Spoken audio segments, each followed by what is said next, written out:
I'm nearly finished painting this portrait of an older man, and I'm going to show you all the techniques that I used to paint it. Now this one is definitely going to be on the more advanced side of things, so in this first part we're only going to be painting the eyes and just some of that surrounding skin texture. This is a monochromatic painting, so that means only one color used. It's black by Schmincke Aero Colors, and the surface that I'm working on is a 24 by 18 inch clay board, which is a panel made by a brand called Ampersand. Now I still have a fair amount of work to do on this portrait, like painting in all the hair and the beard. I'm still in the early stages of those, and of course all of that correcting, like the textures and the values at the end of the painting. But at this point, everything is in place. The portrait is nearly complete, so here's a high-res photo of my painting. And this is what we're going to be working on today, the eyes and that surrounding skin texture, so let's get right into it. When I'm painting any portrait, I always like to start with the eyes. I usually start with the left eye, so this one I'm just going to switch it up a little bit, and I'm going to start with the right. I like to start with the center of the eye and then work my way out. So what I'm doing here is I'm using a circle template and starting around the iris itself. I'm just pulling slightly back on that airbrush trigger just to dust some of this paint along the edges.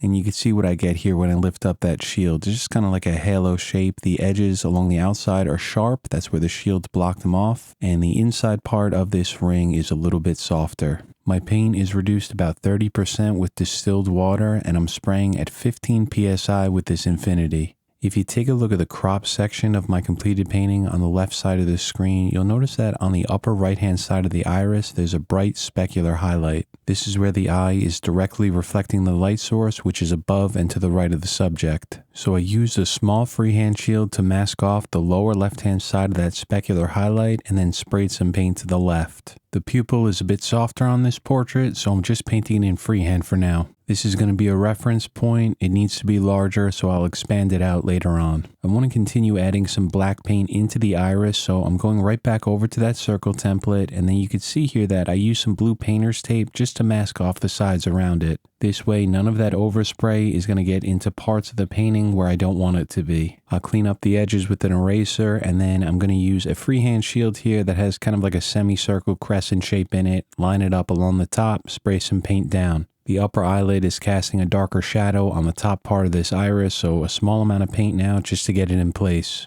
Then I'll come back in with my eraser here and clean up all of that paint within the specular highlight. There are going to be some textures and reflections within the specular highlight, but we'll get to that later. For now, I just want to erase it out. Once that's done, I'm going to use the airbrush freehand, and the first thing I'm doing is just expanding out some of that pupil, making it a little bit larger on the sides and softer, and then I'll continue along the top part of the iris, filling in some of that shadow underneath that upper eyelid. I want to start adding some of the texture into the iris itself, so the first thing I'm doing is coming around with a soft eraser and just cleaning up some of the edges, and then I'll use an ink eraser sharpened to a point and just draw a few lines that radiate toward the center of the pupil. That's going to give me some texture underneath, just kind of like an underpainting, and then I'll come back in with that circle template and start adding some more paint on top of this. This thin glaze of paint is going to push everything back. It's going to darken up the value within the iris itself, and then I'll continue working with the eraser and the airbrush just to remove some paint, add some texture, and then glaze some more on top. And so now at this point, the iris and the pupil are in place, so I'll just continue adding up some of that texture. As I'm doing this, I'm essentially drawing in the highlights with that eraser, and then I'm drawing in some of the darker areas like the shadows with the airbrush. And that's just going to help build up some of the contrast within the eye itself. So from here, what I'm doing is switching over to a freehand shield. I'm lining this up with some of the folds of skin just above the eye along the upper eyelid and spraying some paint down. I just want to kind of draw in these shapes, understand where some of these shadows are going to start and where they're going to stop. I want to apologize that my left hand is blocking some of these shots, but I think you can get a sense of what I'm doing here. I'm just lining up that shield with my initial drawing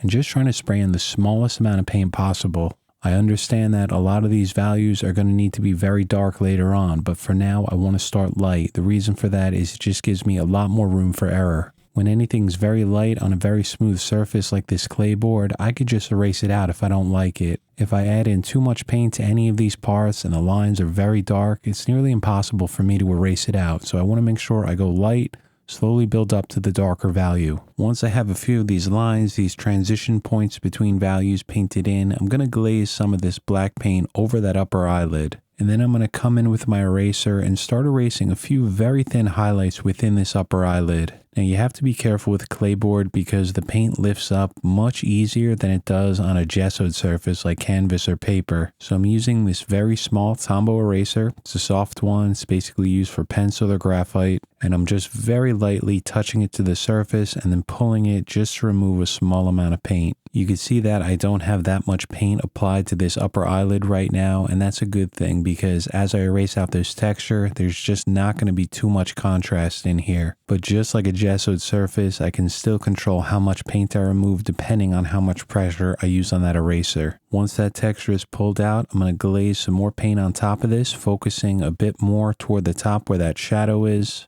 And then I'll just continue building up the texture with that eraser. The textures underneath that we erased out before aren't going to go anywhere. They're just subdued. They're kind of in the background now. And these eraser marks on top just help to build up a little bit more depth into that skin texture. There's a very thin highlight along the bottom of this iris, so I used an X-Acto blade and just drew in the shape. I'm also using a 2H graphite pencil to draw in the shadow above and below that highlight. It's extremely subtle right now. You can barely even see it, but I just want to get it in place because I know that this is going to have to be brighter later on. I'm coming in with my erasers here along the right side of the whites of the eye. It's called the sclera, and what I'm doing is just kind of softening up that transition between the sclera and the iris itself. I'm also erasing out some of these very subtle highlights that I see within the sclera, and then going back to that specular highlight within the iris itself, cleaning it up with the eraser. I do a lot of freehand work with the airbrush and the erasers, so overspray from that freehand work is always going to get into areas that I don't want, even if I try to minimize it the best I can. So one thing that I'm always thinking about as I'm painting is that I'm going to have to go back to any really bright areas like specular highlights and probably clean them up again later on in the painting. I'll glaze a very thin amount of this black paint along the whites of the eyes, concentrating a bit more on the left side. That's where it's going to be a little bit darker because it's in shadow. And again, I am doing this freehand, so I'm just always aware that some of the overspray is going to get into some of the areas that I don't want. It doesn't really concern me because I'm going to go back to those areas anyway, but if you're someone who doesn't want overspray in different parts of your painting,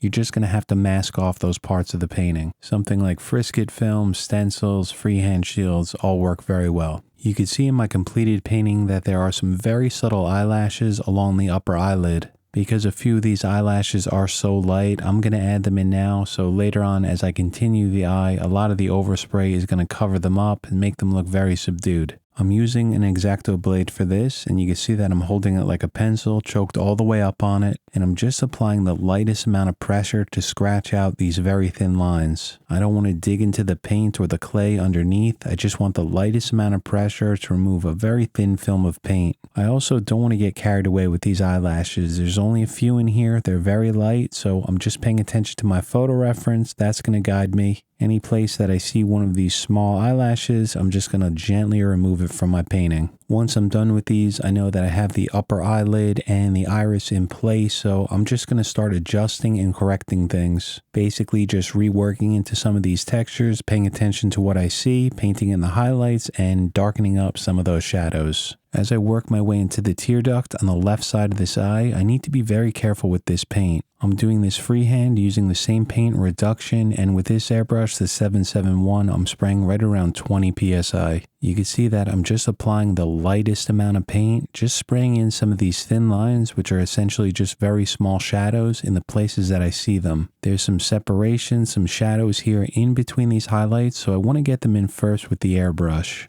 I'm also adding some very subtle gradients in here in between some of the folds of skin. This way each one of those small lines that I paint in isn't razor sharp. It doesn't look like outlines. It looks more like transition points. And then for those brighter highlights in between those small shadows that we just painted in, I'll come back in with an ink eraser sharpened to a very sharp point. This way I can pull out the highlights exactly where I want them to be. It's almost like using a very small paintbrush, like a 00. Once I get those painted in, I'll glaze some paint, add some of the shadows that I see around them, and then continue reworking some parts of the eye. You'll also see I'm adding a reference point in for that highlight just below the eye on that lower eyelid. I want to start adding in some of the skin texture just above this upper eyelid. These are going to be the shadows for the wrinkles, and normally I would do this with a ripped piece of paper. But in this part of the painting, they're just so small and close together that I decided to do this freehand. Again, I am spraying at 20 psi with this airbrush, just drawing in these lines, and then I'm using my eraser to soften up some of that dark shadow on the upper eyelid. And you can see that as I get a few of these in, it looks kind of strange. It doesn't look like wrinkles yet. That's just because these are the shadows. So in order to make these look like wrinkles, I'm glazing some paint over the top that gives me something to erase into. And then I'm going to switch back over to an ink eraser. Each one of these shadows is going to have a highlight, so I'm using the tip of this eraser to erase out that very thin line of light next to each shadow.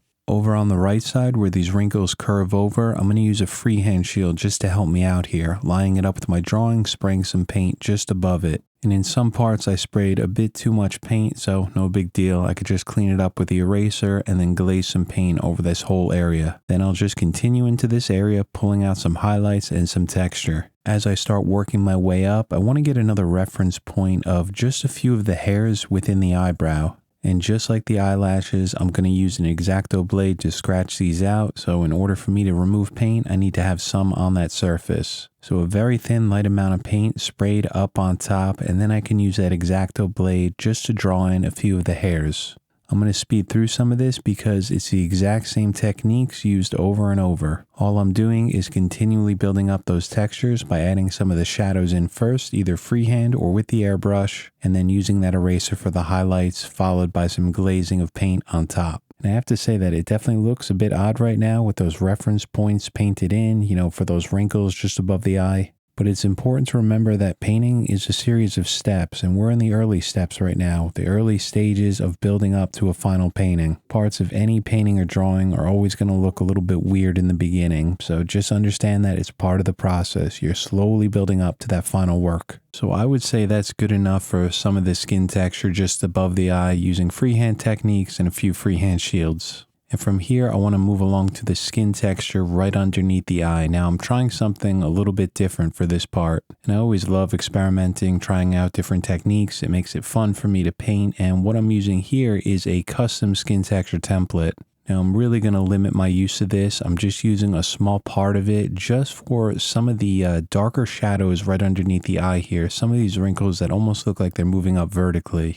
I'm lining up my shield where I want a few of these lines and then spraying on a very light glaze of this paint. A light amount is key. This is not painting in any of the wrinkles, it's just adding in a few of the shadows, so I am going to be erasing into this area. And a light amount of paint is just so much easier to erase, and it's also going to give me a lower contrast within these textures. For a few of the darker wrinkles just above this, I'm using a ripped piece of paper, lining it up with the placement of each one of those shadows and spraying in again a light amount of paint. As I'm using that ripped piece of paper, you may notice here that I'm spraying more of the paint onto the paper itself and just letting some of the overspray dust onto the panel. This way, those edges are still going to be well defined, but they're going to be a little bit softer and lighter than if I sprayed directly along that transition point.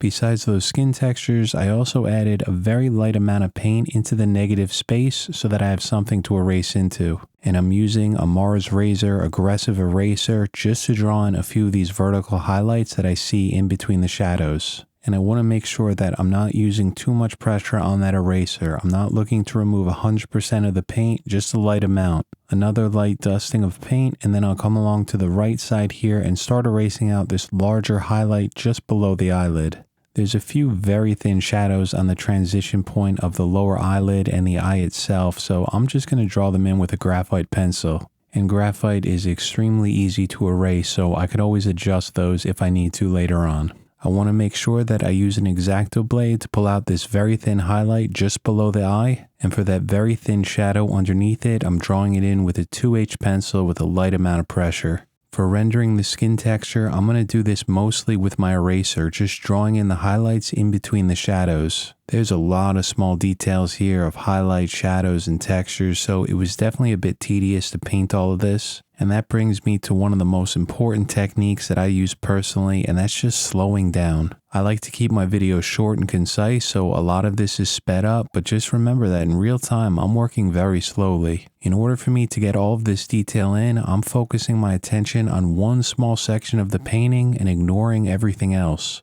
And I'm just using the exact same techniques that I went over earlier in this video. There's no tricks to this, there's no secrets, it's just about slowing down, paying attention to what I'm trying to work on, and do it the best I can. And just a reminder, this entire painting is completed in a single color that's black, no white mixed into it. All of the highlights are coming from the substrate itself, that's a clay board, by erasing into that paint. My one little gripe about clay board is that the surface is not pure white like a gessoed surface. It's just ever so slightly off-white, kind of has a warmish hue to it. But it is still a very great surface for erasing into just because it's so smooth. So this is where I'm going to wrap up the first part of this painting tutorial. Most of this right eye is in place and we have a lot of skin textures down. I'll come back in with my X-Acto blade toward the end here and pull out a few of the hairs on the eyebrow, and I'll work into some of the areas within the eye for those very bright highlights directly reflecting the light source. And as I was painting in this right eye, I was ignoring everything else in the portrait, just focusing all of my attention on this small section. In next week's video, we'll be painting in the left eye using the same techniques, just kind of like painting another small painting, and eventually all these small paintings will come together to give us one final portrait.